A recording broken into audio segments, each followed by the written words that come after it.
ঈর্ষা রাগ বা ঘৃণা নয়, এটি আসে ভালোবাসা হারানোর ভয় থেকে অথবা নিজেকে যথেষ্ট মূল্যবান মনে না হওয়ার অনুভূতি থেকে।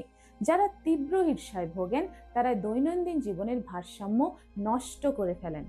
খাওয়ার অভ্যাস চরমে ওঠে, কখনো অতিরিক্ত খাওয়া দাওয়া করেন, আবার কখনো একেবারেই খাওয়া দাওয়া করেন না। ঘুমের ক্ষেত্রেও একই রকম, কখনো খুব বেশি ঘুমান, আবার কখনো একদমই ঘুমান না।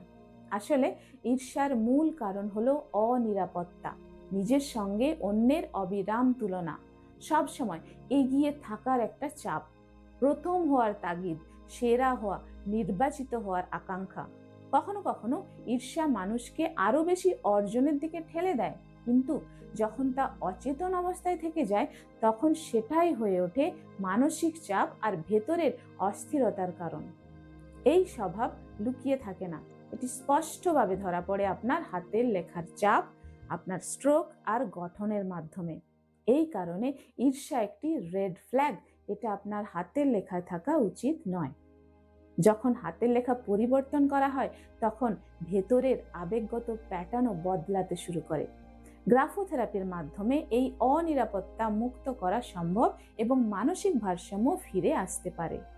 যদি এই কথাগুলো আপনার সঙ্গে মিলে যায় এবং আপনি জানতে চান এই রেড ফ্ল্যাগটি আপনার হাতের লেখায় আছে কিনা, তাহলে বিশ্লেষণের জন্য আমাকে কমেন্ট করুন। ধন্যবাদ।